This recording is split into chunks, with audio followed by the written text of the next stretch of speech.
watching India Talks, and I'm Sam Shivraj, and I'm happy to see you again. Well, rather, I hope you're happy to see me again, because we didn't have our show in November, missed you last month, and we had planned to celebrate Diwali on our show last time, and I hope you had a great Diwali. My Diwali was amazing. I went to school, had an exam. Well, we're not going to skip Diwali on our show, and hopefully we're going to have a happier one than I had at school. So we have with us very exciting stuff. We have a henna artist. Let's give her a big round of applause. We have Farzana Fatima, who's going to display her amazing artistic skills on Aurelia. Hi, Aurelia. Hi, it's great to have you here. Thank Aurelia you. is a fellow producer at KPTV. Let's give her a big round of applause.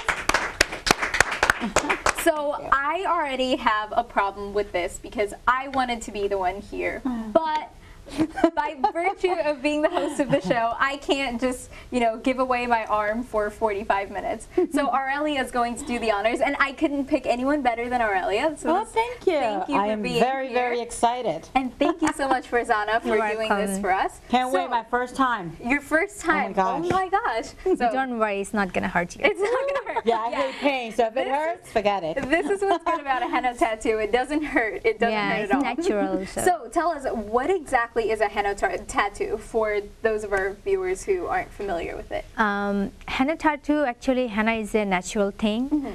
When if you put henna, it's not going to hurt on you, like the needles and everything. True. It's very natural. It's come from the henna plant. People make the paste from the henna leaves from it, and we make the henna paste by lemon juice and the tea brew, or and some kind of oil, like the lavender oil. Oh, I think you lavender. Is that for the sake of smell, or is that for the sake no, of if we put those oils, the henna is stained better. Oh, okay. And how long will this last on Aurelia's beautiful hand? I think henna is gonna really like her, so I think for her, she's gonna stay around, if she takes really good care, it's gonna 3 to 4 weeks at least. Nice. Wow. So how do you take care of this? Yeah. The taking care of the henna is like when you put the henna, you can't wash it after as long as you can. Let's say around 18 hours. Really? Yeah, that is overnight. No, you can leave it overnight. You can leave it overnight too. Overnight is better too. That's why we do, especially I do the bridal at evening time. So after that, they can sleep the whole night. Oh, you have a fun night to look forward to. Well, we're gonna keep checking back in on our henna cam. I'm gonna call it our henna cam. And well, first things first. Well, now that's second things first. We have some sad news. Pandit Ravi Shankar, who's a great asset to the musical field, passed away recently. And he's the one who pretty much brought Indian music to the United States. He played with the Beatles and everyone who's everyone. He is a legend. He was a legend. And now everyone knows what a sitar is, and now everyone knows a little bit about Indian music. And his music will never be forgotten. We have a short clip from a performance that he did in 1997 with his daughter Anushka Shankar. So we'll watch the video and be right back.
So we have a great show ahead. I have with me Rama Raghavan. Let's give her a big round of applause.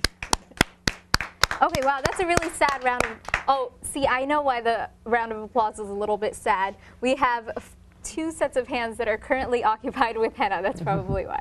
So let's get started. Most of you probably celebrated Thanksgiving, and Thanksgiving doesn't just end there. It includes Black Friday. It's part of a package deal. Well, in Himachal Pradesh, which is a state in India, they have Black and Blue Day after Halloween, after Diwali. So here's how it works. They have a stone pelting fair to please the village goddess. So the men stand around in a little circle and throw small stones at each other. Apparently, it's a good sign if you get hurt by a stone. They have first aid right there, but I don't think there's any better definition of tough love from the gods. No pain, no gain. All right, that was good. Well, continuing on our coverage of Strange But True, there's a rule in India that private medical colleges have to treat patients for almost nothing. So they do have to have a hospital, but the patients are not really allowed to pay that much for their care or their medication. But being India, they don't really want to foot that bill, so they treat very few people. But of course, the board goes around to make sure that these people are treating their patients. So what do? When they turn away patients so that they don't have to pay for the care. So what do? When they need to be certified by the board? They buy patients. They hire people, they pay people to act as patients. So you have people just lying there in beds who have absolutely nothing wrong with them, who've just been paid to say they have a broken limb or a bloody nose. So Hugh Laurie made a career out of acting as a crazy doctor, diagnostician, but these people are making careers out of acting like something's wrong with them. So I guess you get paid more if you're like a broken limb specialist or something. Strange but true, only in India. Well, I'm sure you've been seeing in the news recently. Here we have problems of kids bullying each other, cyberbullying. Well, in India, the school bullies so that kids don't have to bully each other. I'll explain what that means. So the Central Board of Secondary Education in India, which is called CBSE, recently released a textbook that says, I kid you not, this is a direct quote, non-vegetarians easily cheat, tell lies, forget promises, they're dishonest, tell bad words, steal, fight, and turn to violence. That's the 10 commandments plus like 5 more. That was just, apparently eating meat is the root of all evil. That's crazy. I've never heard of this. So this is what needs to be done. We have people in this world who are doing terrible things because they eat meat. So maybe instead of sentencing people to prison time, they should just sentence them to a vegetarian diet, and instantly the world would be reformed. So would Lindsay Lohan. She'd have a lot less trouble if she stopped eating meat. So I guess vegetarianism helps with something else. So, well, now we know why we have no world peace. Next up, we have one of my favorite segments, hopefully one of yours too, only in India. Well, all of these things that I'm saying only will happen in India, but this is specifically endemic to India. So here are some things that are strange, funny, bizarre, and pretty amazing. All right, so we have our first one right here, if you can see the picture. It says, complaints about elephants to be made here. There's an office to register complaints about elephants. Dear office, this elephant ate my banana plant. I don't even know what to say about it. So I'm sure you're familiar with parking regulations in New York City and the parking signs like this one. 2-hour parking, 8 a.m. to 7 p.m. except Sunday. Don't park here, right? Very simple. But do you know what happens if you park for too long in India or you overpark? Here's what happens. So violators, what does that say? I'm sorry, I can't read it. Oh, 2-hour parking. After that, tire will be deflated. So instant judgment, you don't have to wait for your car to be towed. No, your car's tires will just be deflated on the spot. Well, India recently wanted to host the Olympics and they applied. What happened was they were suspended from the Olympics, meaning they can never take place in Olympics. They can never take part in the Olympics. Boo! That's not fair, but it is fair. The Olympic board said that India can never host the Olympics because the politics and sports are too intermingled. There's too much of government influence in the athletics and sports. So, not going to happen, unfortunately. I remember that random Indian woman who gate crashed the Olympic opening ceremony with like all the Indian athletes. She said she'd be back with a bang. I think she was hoping that she could come when India has its Olympics. Well, she's not reviving her career. She's done. So I have some very proud news. Gandhi's great-grandson, Shanti Gandhi, was recently elected to the Kansas State Assembly as a Republican. There we have his picture. Congratulations to him. Let's give him a big round of applause. He used to be a cardiovascular and thoracic surgeon until 2010. So congratulations on your victory and election to the United States government. We're very proud. I'm sure he's making his great-grandfather very proud right now. Now we have another one of my very favorite segments, Indian in the News.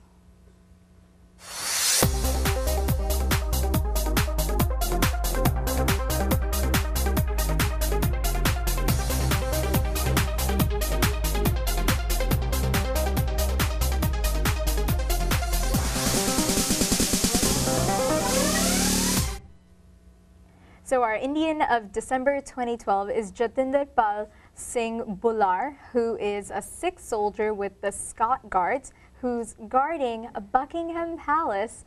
And he is the first Sikh guard who is not wearing the traditional bearskin. He's instead wearing his turban. Very proud, and congratulations to him. Those are his pictures. He looks incredible. So congratulations. And we're very proud of our December 2012 person. No better way to end the year, right? Okay, so now, you know what? Let's take a look at what's going on with the henna. Are we ready to do that? Can we see how it's going? Oh my God, I see it from here and I'm already jealous. My gosh. Wow, let's look at our Ellie's hand. Wow, that is beautiful. We've been in the show for not even like 15 minutes and her hand already looks lovely. Wow. Very nice, very nice. All right, so now let's continue. I have with me, like I mentioned, Adama Dagaman, who's a broadcast journalist, and she also writes for the Huffington Post, and she has a thing that she's doing, a project called Feet in Two Worlds, which is excellent. She writes about yoga and education and immigrant stories, more about yoga. So like I was talking about earlier, vegetarianism seems to be a growing trend, as yoga is as well. Do you have any idea how many yoga places are in the city since you've written about it?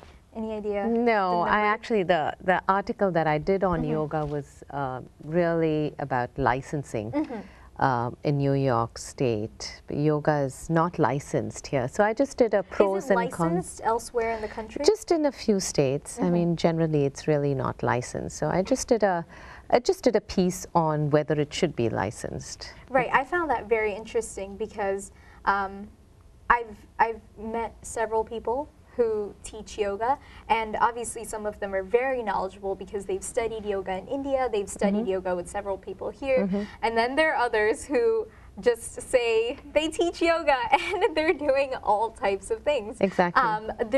There's some weird names for yoga out there now. Yeah. And so you're right, it should be licensed, right?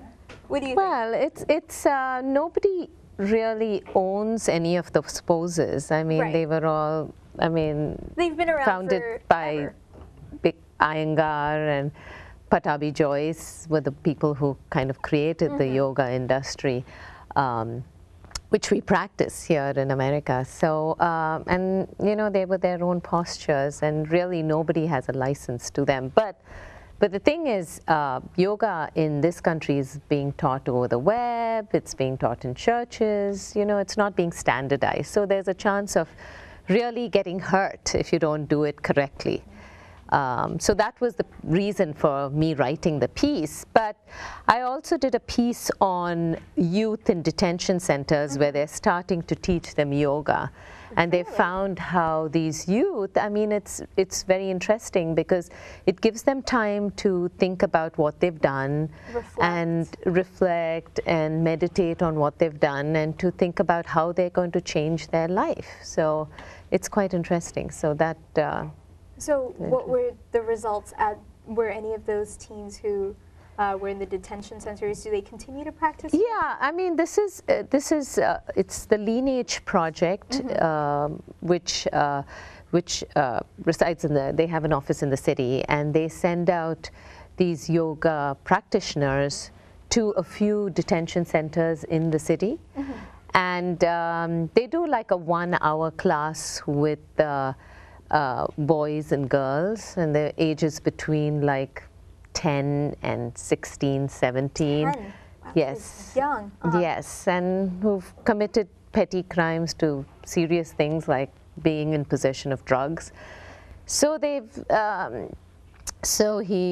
go in there and do a 1-hour class with these kids, and it's quite interesting to see how they react to the class. And I was at one of the classes, and it's amazing how they become very calm at the end of the session because they usually begin with being so fidgety and jittery. Yes, and so do you practice yoga yourself? I do now and then. I'm not a weekly practitioner, but I do, and I like it very much. Yeah, I remember in my high school we had the option of taking gym or health fitness, and health fitness was kind of a rotation thing where one day we do cardio and then the next day we do yoga. Right. And it was the exact opposite of cardio. I mean, it was still quite a workout. Yoga is difficult. It's not just about sitting and meditating. There's a lot more to it. Yeah. But there was definitely an element of feeling like I wasn't in school. It was good. It was very relaxing. And speaking of Indian culture being so out there today, you did a piece recently on Hurricane Sandy and how Sikhs were helping out with victims of Hurricane Sandy. Tell us a little bit more about that. Yeah, I think if anyone out there is a Sikh, you should be very, very proud, I think, of being a Sikh in the community, because they've really done so much for Hurricane Sandy and for all the people who were left homeless, especially in the Far Rockaways and in New Jersey, because as soon as Hurricane Sandy hit, they were there in Far Rockaway the next day with so much of vegetarian food like rice and lentils, feeding people. Important. Yes. And so it's an amazing, they're a very generous community. How did you come to know about this? Because I didn't know that vegetarian food was being served exclusively by the Sikhs during. Well, I've done a few stories already. I mean, the Satya Sai group is also very involved in feeding the homeless, and they do that every week in Manhattan. They do it in front of Bellevue Hospital, where they feed about 450 people. And Bellevue Hospital is a mess since Hurricane Sandy has been hit. I mean, I have a friend who I think he volunteers there, and he says that the hospital is just completely out of commission for the most part. So, I'm sorry, continue. Went a little bit off the track, but anyway, I did this story on the Sai group who feed all the homeless in front of Bellevue and even in the Bowery. So I like doing stories like that because it showcases our community, because you're feeding the people in Manhattan who really are homeless and who need the food. So because I did that story, someone told me about the Sikhs who are doing this amazing food, because they cook for like 3,000 people a day and feed 3,000 people a day. And it's vegetarian langar food that's been blessed by their Guruji in the temple. How often do they do this? They've been doing it every day. Every day? Since Hurricane Sandy, feeding in different neighborhoods. Are they still doing that? I'm not I mean, the need for food has gone down now, but there's still areas around Long Island and some areas where there's still a necessity. So they're there when it's needed. Absolutely. And tell us a little bit more about Feet in Two Worlds, because I think this really says a lot about immigrants who have come to this country and made it their own and helped out the new surrounding that they're in, the new environment that they're in. Yeah, Feet in Two Worlds is a website that I write for.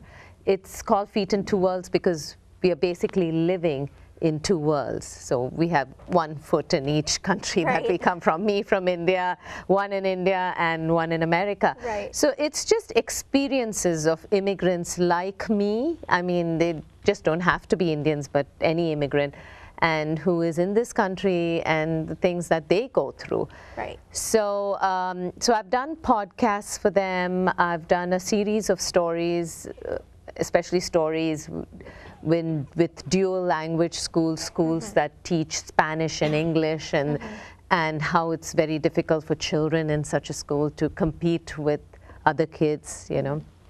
And I've done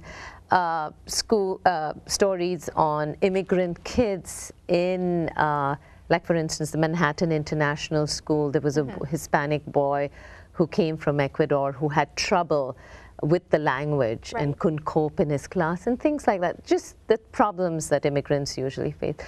But today I just posted a story which was a story that I've been working on for a very long time. And it's about a patient at Goldwater Hospital. This is a very sad story. Goldwater Hospital is a hospital on Roosevelt Island.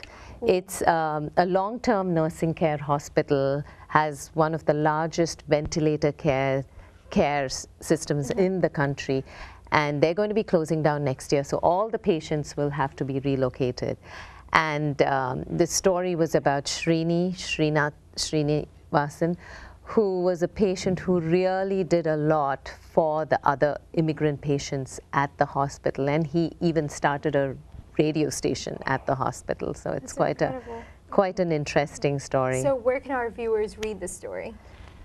If you go on Feet in Two Worlds, you can read the story. It's going to be posted next week, so it'll be on the site next week. So. Excellent. We look forward to it. And if there are any stories that viewers think can be brought attention to or would like to call to your attention, how can they contact you? Yeah, they can email me at Rama, R-A-M-A-A .Raghavan, R-A-G-H-A-V-A-N @gmail.com. And yes, I'm very willing to read if you have any good ideas about immigrants that are doing interesting things, or, you know, I like to be a voice for immigrants. So. Well, we thank you for that. So thank you for being here. Let's give her a big round of applause. And while we're using our hands to applaud, Farzana Fatima is doing a lovely job of using her hand to decorate Aurelia's. Oh my gosh, 2 hands? Why wasn't I told? It looks beautiful though. Well, how do you like it so far, Aurelia? Hot tamale. Hot tamale. That's a very Aurelia Love thing to say. Okay, thank you very much. So coming up next, I'm going to talk to Dr. Randhir Bajaj. But before that, I have some announcements for you. First and foremost, India Talks will be changing its timing. It's now, instead of are we on the 3rd Friday? 2nd Friday? So we're on the 2nd Friday now. Okay, so well, from now on, forget where we are now. Doesn't matter anymore. From next year, 2013, we're going to be on the 4th Friday of every month. So our next episode will be January 25th. Hope to see you then. And I mentioned Relay for Life last episode, which was in October. And so it's an overnight fundraiser that's held around the country, different dates to raise money for cancer patients and cancer research. And the one at Baruch College, which is the college I attend, is going to be on April 19th. And it's a while away, of course, but we're raising money leading up to it.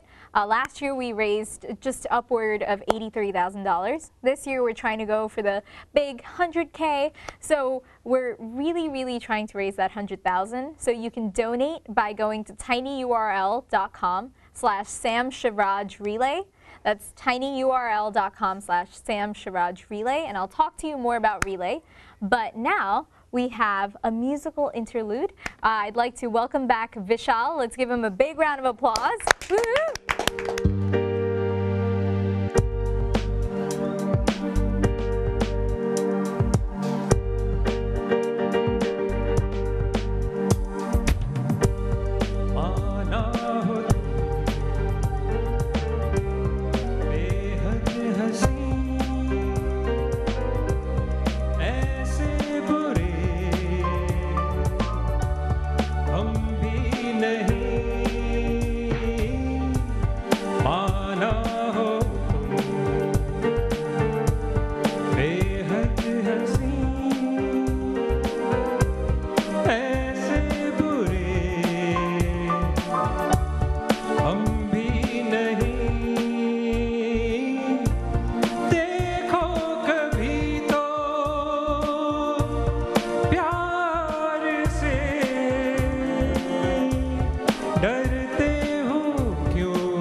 हर किसी को नहीं मिलता यहाँ प्यार जिंदगी में, हर किसी को नहीं मिलता यहाँ प्यार